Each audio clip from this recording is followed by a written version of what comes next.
So you see, the whole performance is really a collaborative effort. I'm headed now toward that magic factory room I told you about.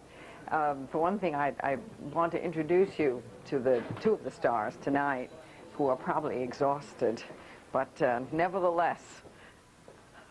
How are you both? How are you?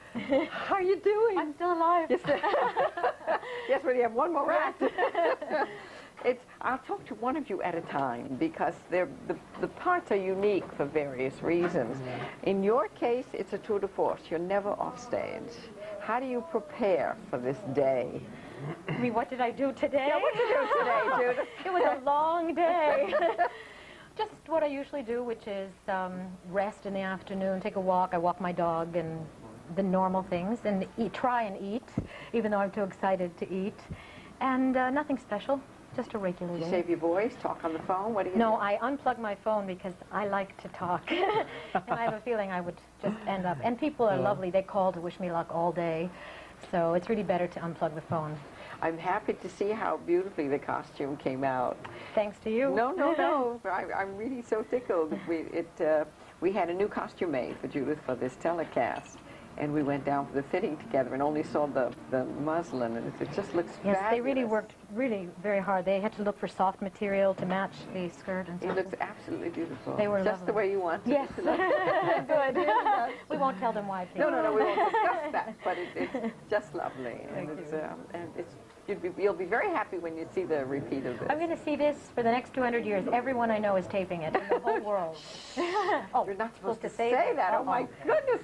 No one's taping it. I made a mistake. Right. It's just blank. Now, you, on the other hand, have not sung in the second act at all. That's like Alfred in Fledermaus. It is. It is. Although this is a little harder than Alfred. I bet it is. It's a very difficult role, isn't it? For me, it's one of the more rewarding roles that I do, because it's so different from the, if you'll pardon the generality, from the standard young tenor roles. Yeah. You know, I think that oftentimes the character of Pinkerton is considered by a lot of people to be simply a cad.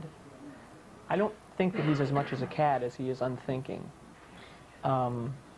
because when he comes back in Act 3 and sings all of that terribly remorseful music, which I think is very heartfelt by him, it's because he's come to the realization that all of his actions in Act 1 were indeed not a game, but that she took them very seriously. You must also remember we're talking about the early 1900s, and True. at the time that Benjamin Franklin Pinkerton That's right. was raised, a marriage with someone of a different nationality would, of course, have been right. far more.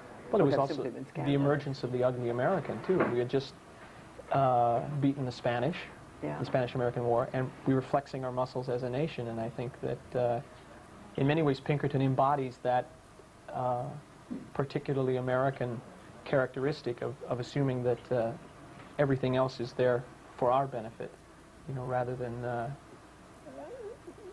than seeing that the other cultures, which have been around for so much longer, have also things to contribute.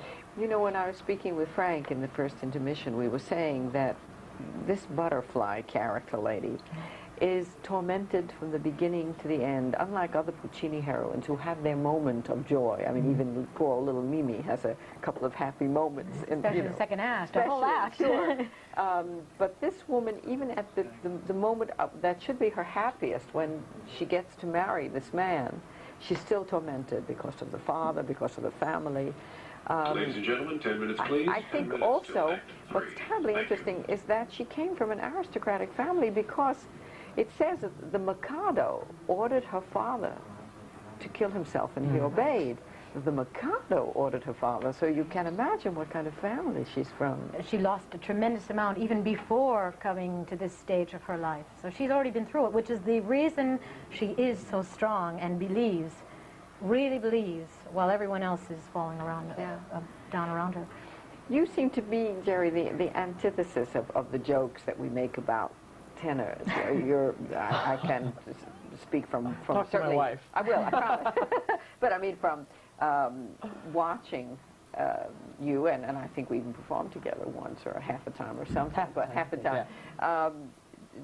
You're certainly a marvelous colleague on stage. Oh, He's wonderful. But when you sing with someone like Judith, it's easy to be a Oh, good colleague. On that, I'm going to send you both back to the... Don't open your enough mouth. already, huh? Prepare. You have to go prepare for the next act right away. I'm looking forward to it.